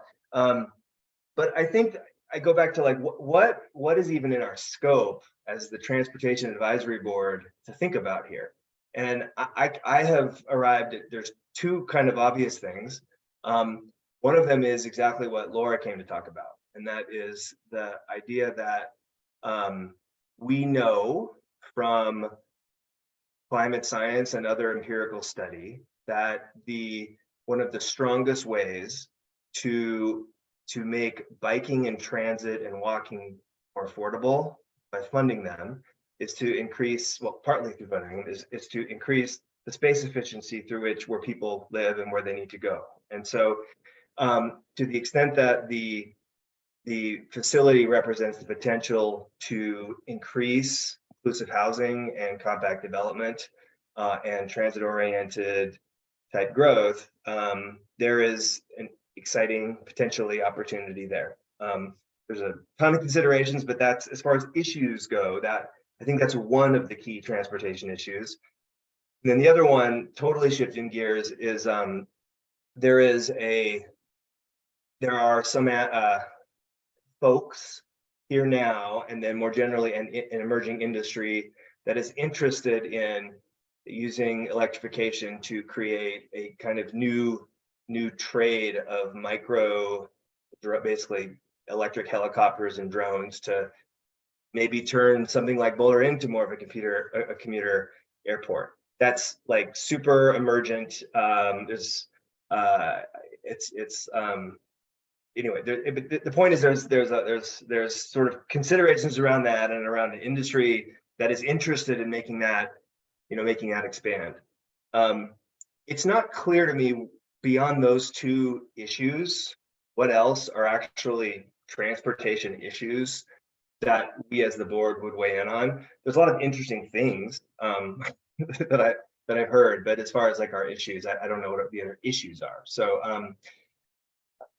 I would, and I might be wrong, so other folks here might have ideas, but I guess I would sort of, Allison could help with a little more background and process, but I guess maybe I'll just stop there and ask, based on what I've said, if you have any kind of questions about what we should even be working on, do you have any like sort of ideas or intents about what you, I don't know, want to bring to the airport working group? And also you may have questions that would be needed to help answer that. So let me just stop there. Ryan, do you want me to share about the purpose of the project itself? Thanks, Allison. Well, can I get? Or if others want to jump in, yeah. Would folks want to hear from Allison a little more on the sort of scope and the purpose first? No, not Tila. Others? I think I understand the scope based on Neria's response to the planning board letter. Becky, Trini, would you like any kind of briefing on scope and purpose? Sorry, Trini, I think you're muted. Trini, I think you're muted. Yeah, I'm sorry. No, I think I understand as well, but thank you. Yeah, I think I grasped the scope. I maybe don't entirely understand that. The question you posed, Ryan, about what the transportation versus other function is, but as far as the actual scope and intent, I think I understand that. Yeah. Okay. Allison, thanks for jumping in. Go ahead, Alex. Will anything about this come to the whole board during one of our meetings as an agenda item? Or is this just, we have one person who's a part of this project that is transportation related, but not led? Alex, that's an interesting question. I guess I'm not sure. I mean, I think that's sort of up to us to propose, right? I mean, Well, or determine. So we would typically give, so we'll at some point go to city council with an update, and it'll probably be in Q1 of 2024. Actually, sorry, we're going to go to them some point later this year, and then again later in 2020, early 2024. And typically what we would do is provide like an information item or come and provide a quick update to you all before we go to city council, just like we do with most of our items. So that would be the way that it would show up in front of the whole board. Thanks, Tila. So my understanding is that our involvement at the moment is the community conversation, which is leading up to a revision of the master plan for the airport, but isn't necessarily like a formative part of the transportation master plan. And so for whatever reasons, well, because it's a transportation facility, because it's an airport, they want someone from TAB to be part of that community conversation. But, you know, see my memo about us being merely advisory. My understanding is we are just part of a community conversation that's sort of spitballing ideas about how to improve or address the airport's current state and what we want to do. And so that's kind of why planning board, when I was at the planning board meeting, and stayed for the discussion at the end. And in fact, I texted Ryan during that. And they said, oh, you should, when it goes public, you should come listen to this. Because I think planning board at the moment has really, with their letter, put the finger right on the problem that the community conversation isn't even encompassing the full scope of what ifs.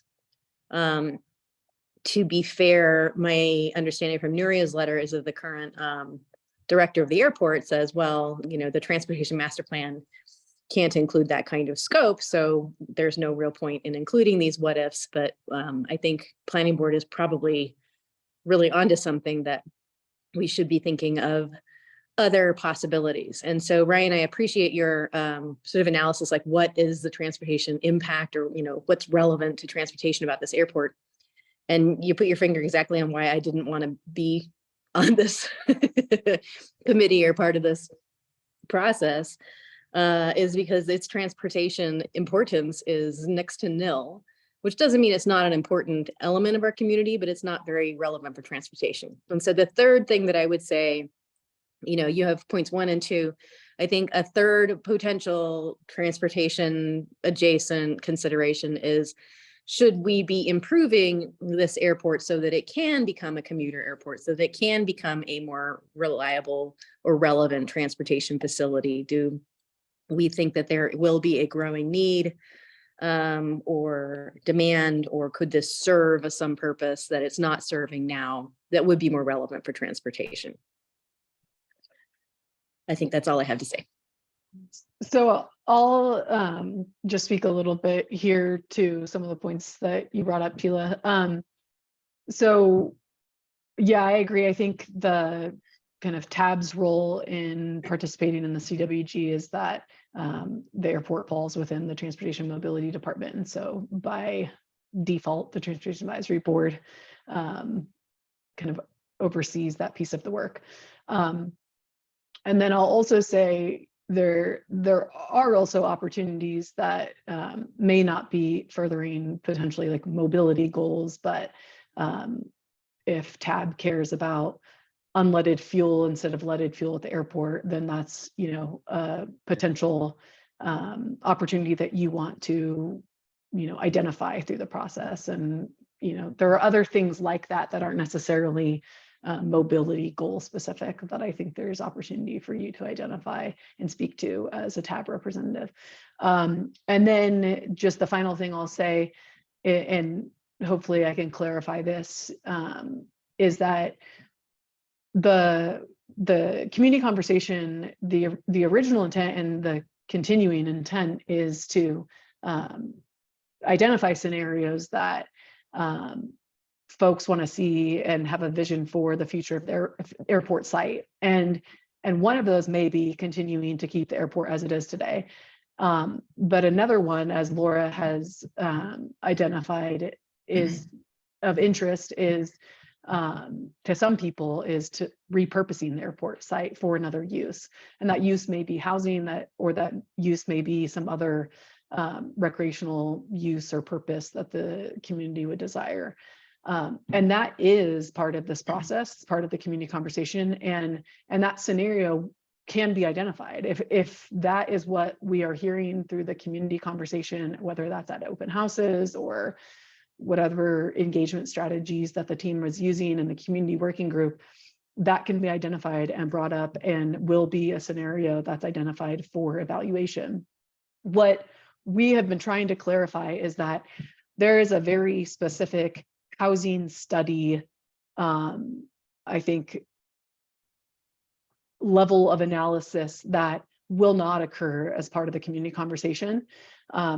This isn't a housing study. And so we have been trying to clarify that for those that want there to be an analysis of developing the airport site into housing, that full analysis is not going to occur as part of the community conversation.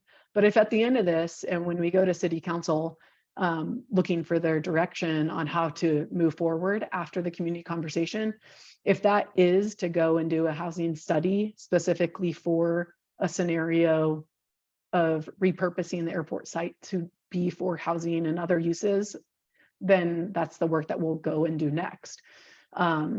And the reason that's super important is because we can't then proceed with an FAA airport master plan, because we're hearing from the community and from council that that would be the next step.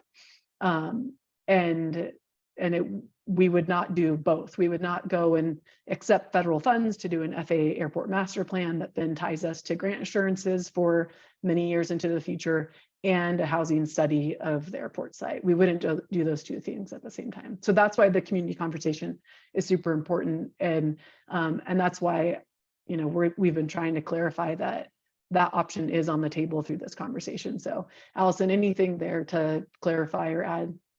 Yeah, that's helpful. Thanks for that clarification, Natalie. And I just want to reiterate that we are still in the listening phase right now. Thus far, we've had the community working group meeting #1. We actually have our first open house tomorrow, and then our second community working group meeting on Thursday. So we're introducing the framework of the scenarios, but we are still in the listening stage. The scenarios are not developed. So it's everything is on the table. We are listening to the community and developing the scenarios from there. So nothing is the scenario is not developed. It's not predetermined. We are in that listening stage with the community right now.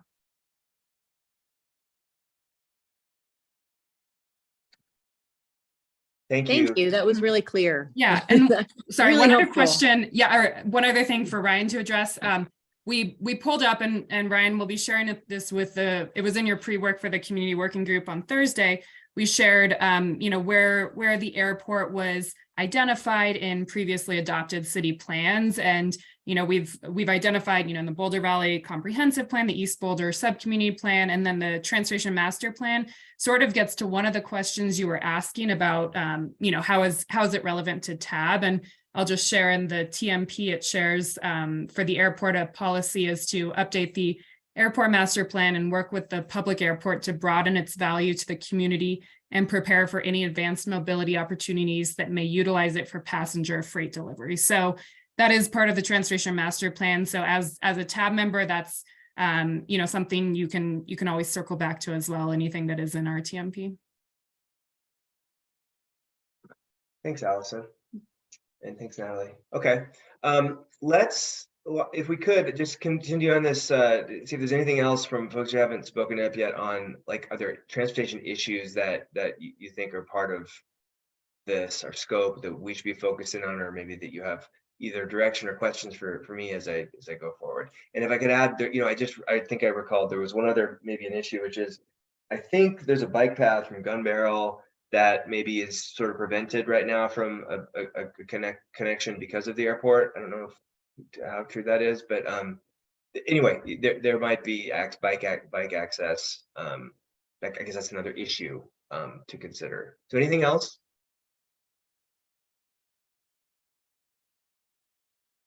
Okay. Then what I would say, just to sort of wrap this up, that what I'm taking from TAB to bring forth to the meeting is the sort of issues we're looking at could include the housing matter, redeveloping housing. Tila's point on can or should we use this airport for more transportation, which is not being used for. And I guess I could put the electric helicopter VTOL stuff, vertical takeoff and landing, under maybe as a subset of that. There's bikeability or bike access through the airport. Allison, you pointed out the freight. There is, I guess it's in the TMP. There's a reference to the airport and the use of freight. Thinking about that. And then there's some matters like leadedness of gasoline. I'm still kind of scratching my head about how far down we go the road on like operational stuff with aircraft equipment that we have never ever talked about before. But noted that that's like sort of all in scope.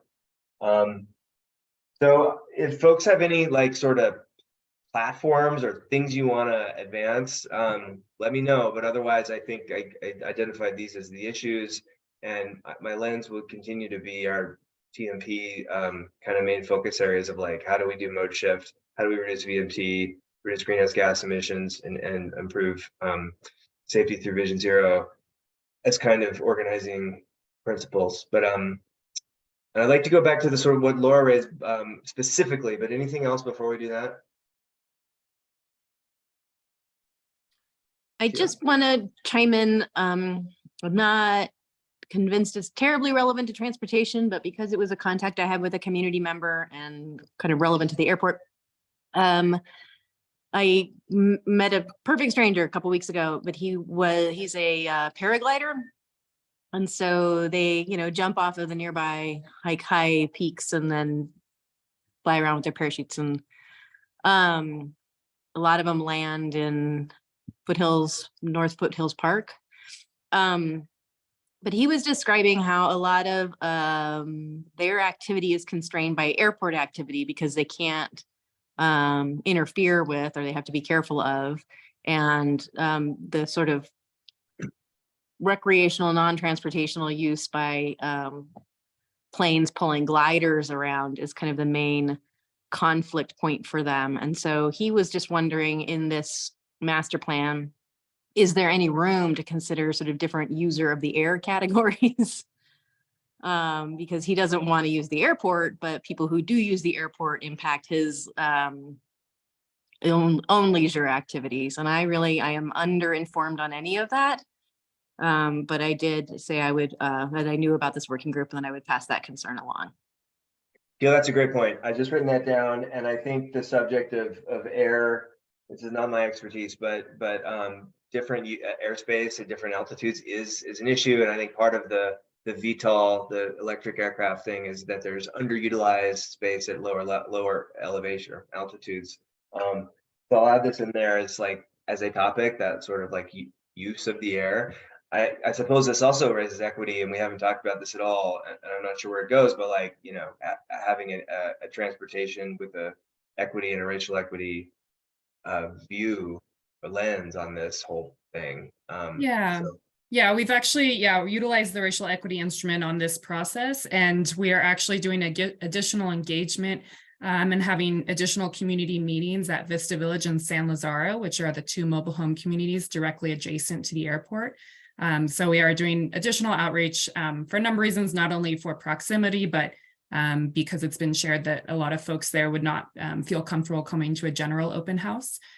So we are doing additional outreach there, as well as we do have some folks from those communities in the community working group as well, because it's important to hear that lived experience. Okay. Thanks, Allison. Okay, so I think I'm not hearing a lot more energy to keep going with this part of the discussion. So Allison, can I ask you, just for clarity, on the timing of this, with respect to coming back to TAB, Natalie kind of got to this, but with coming back to TAB as an item, and then also if TAB were to feel that it wanted to make a recommendation or provide advice to council, like sort of how to think about if there's any events as far as council's acting on, or just how to think about the timing of how we can be in the timing through which we need to be involved. I can let Natalie speak to that kind of relationship there. In the scope of the project, that was not our intention to receive, bring recommendations to TAB, get that approval, take it to council as we do with some transportation projects. Like Natalie shared, we'll be bringing it as an information item, but if you'd like to share more on that, Natalie. Yeah, that was our intent when we scoped the project, was to really bring just kind of information items to keep you all apprised of Okay. how things were going before we went to council. And if there's a need for us to relook at that, we can consider that. But that's the plan at this point. Okay. And when I missed this. When do you intend to go to council? Hopefully. We'll likely be bringing an update to council in late summer, and then early 2024 is when we'll be bringing the final recommendation. Okay. Okay, great. Then I think that just leads then to this final sort of question, which Laura kicked us off with in the very beginning, which is, does TAB, I mean, do we feel like, are we inspired to do anything at this point to reflect on the letter from planning board, writing our own letter, endorsing their letter, anything, any interest in engaging to council, I suppose, at this point, based on what we've seen from the planning board?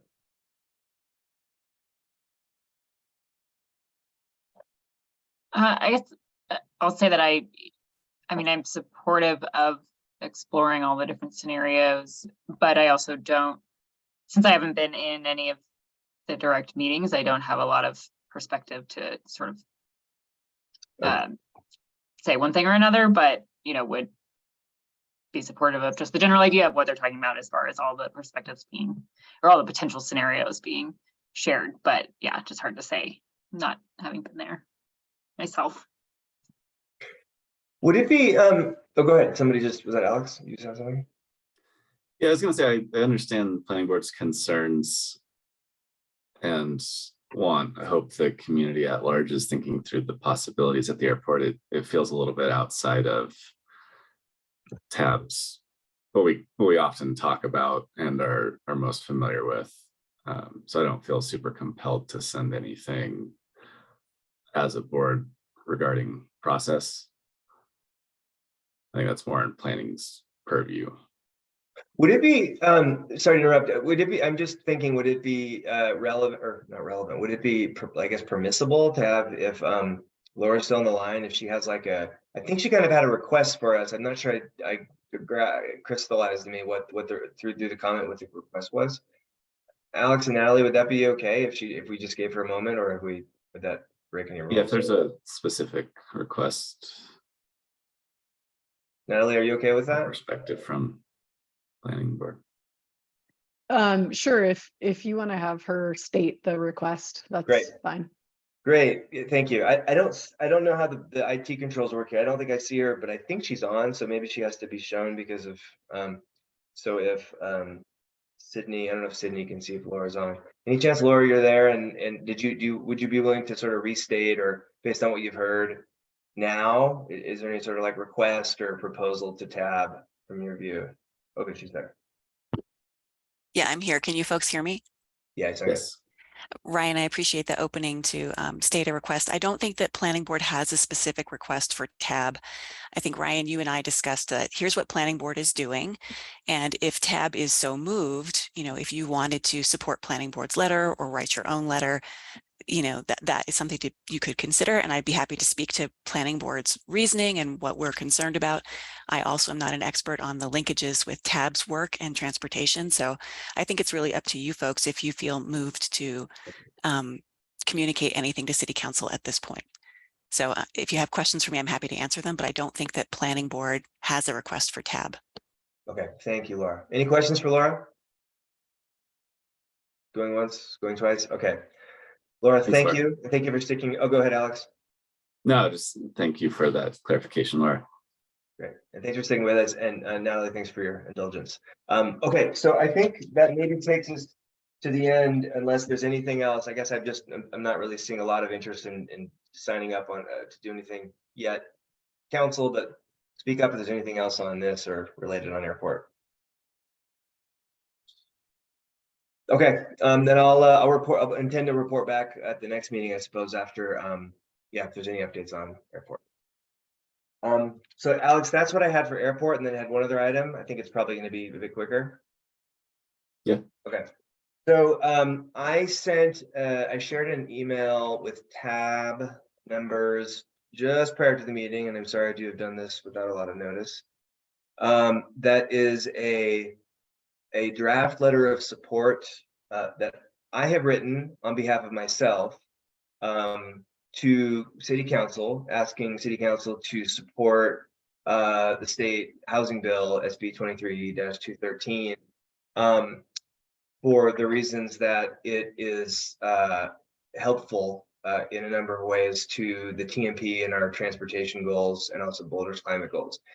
And I just wanted to invite TAB members here to join the letter. We could make it co-signing with two of us. We could make it be all five, or I can just proceed and it can be my letter. But it felt to me like this was all moving pretty fast, and I wanted to share the opportunity. So maybe just like a question is, are people interested in like going forward? I guess, right? Like maybe with raise your hand on, you know, do you want to talk about co-signing this letter? And if not, that's fine, and I can just go about my business. So does anybody want to talk about Becky? Oh, that's a yes. Yeah, thanks, Ryan.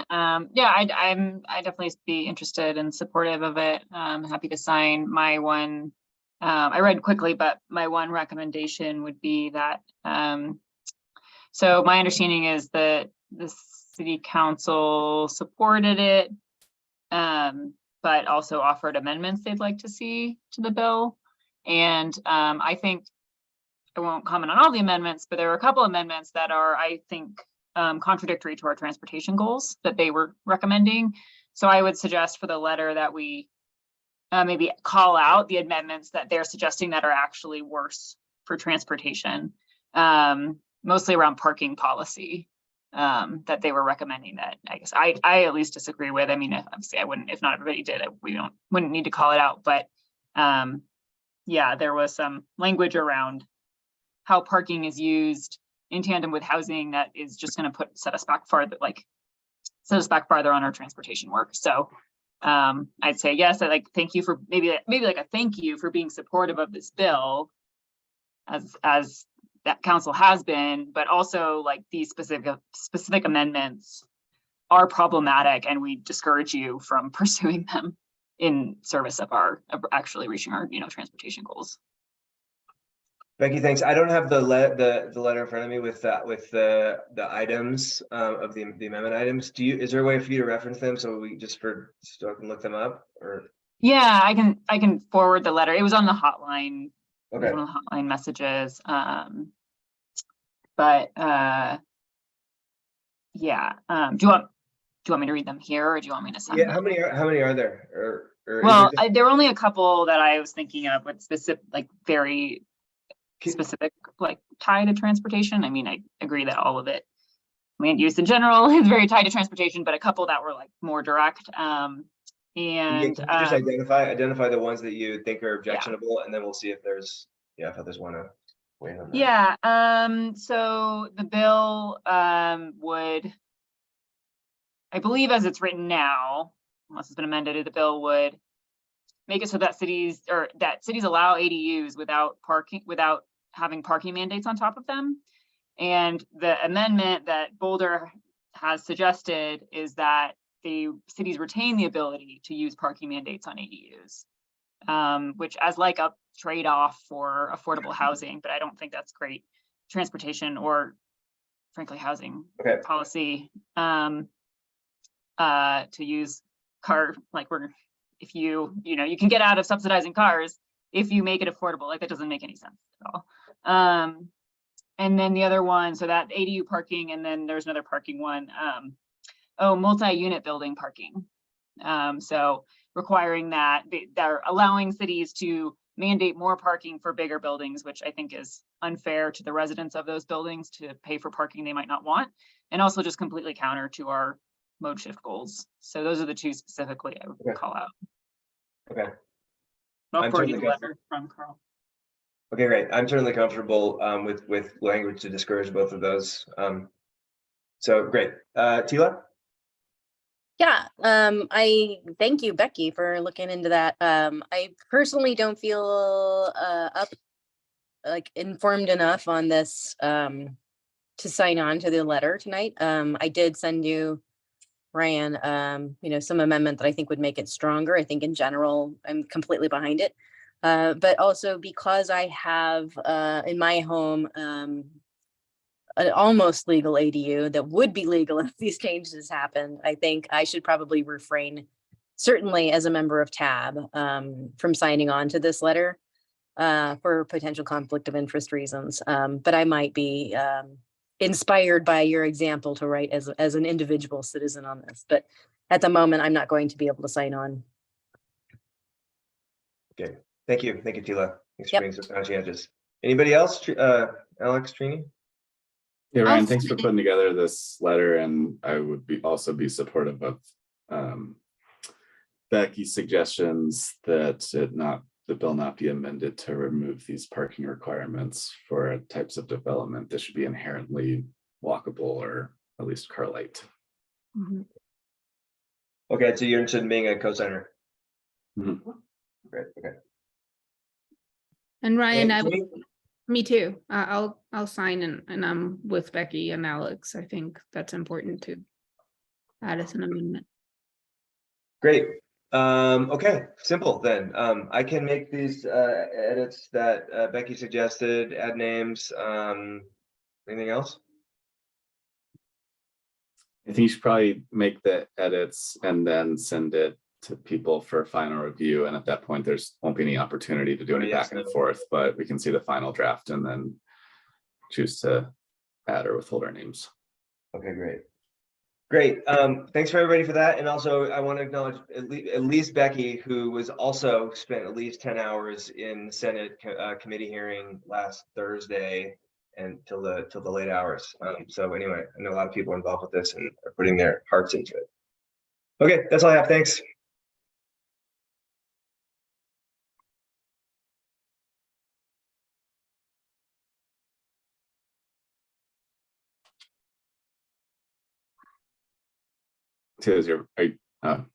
Trini? Yeah, so on that Vine, I just want to give you guys an update. Last week I was really fortunate. Well, not last week, last I don't even know what day it is today. Last week, I was fortunate enough to go and testify on behalf of the city for HB 23-200, which is the automated traffic enforcement bill, and it passed 5-2. I think Bicycle Colorado and the city, they did a tremendous job just gathering a great team of witnesses. There was a lot of representation and I think everybody did a great job. So just an update on that. Hopefully now it's going on to the Appropriations Committee and hopefully that'll see its way through as well. So just Thank you, Trini. Thank you, Trini, for being there. We also had a representative from the police department and I heard a lot of good things. Yeah, she was amazing, Natalie. I mean, they had a lot of questions for her and she was just right on. It was amazing. That's great. That's awesome. Mm-hmm. Thanks, Trini, for testifying and for the update. I'm looking forward to that being another thing in our suite of transportation solutions. Thank you. Any other matters from the board? Ryan? Sorry, I lost my screen there. I forgot to mention on the airport, one thing airport. Separate from the meeting, the regular working group meeting, there is an open house tomorrow from 4 to 7. And I think it's open to anybody, the public, and I can't attend. In any case, TAB members should feel encouraged to attend if it's of interest. I've heard of people who've taken the tour, and I've heard that it's mind blowing. Learn lots of things. So it's from 4 to 7 tomorrow, and you could ask me or others, Allison, if you need advice on how to get there. Yeah, I just placed the link with all the information in the chat. Thanks. Thank you. Thanks, Ryan. Any other matters? Not seeing any. Our agenda indicated a couple of our upcoming Excuse topics. me, Mr. Chair, Tila has her hand raised. Is it a leftover hand? Okay, sounds like it's a leftover hand. Yeah, I don't know how to put it down. My raise hand sorry. item doesn't work. You mentioned that. I'm sorry, my apologies. Looking at the future agenda, looks like in May, we're going to kick off the CIP process with an introduction into the capital improvement program as transportation's input, a large piece of transportation's input into the overall budget process. And then in June, we'll have an update on the curbside management. As always, if members of the board are interested in anything, please feel free to reach out to me and I can discuss it with Natalie and department leadership when we schedule or we set up our agenda for future meetings. And with that, we've completed our agenda topics and I'll entertain a motion to adjourn if there's nothing else. I move to adjourn. A second. Thanks. All those in favor of adjourning? Unanimous. Thank you, everyone. Have a Thanks. great Have a good night. night. Thank you. Good night.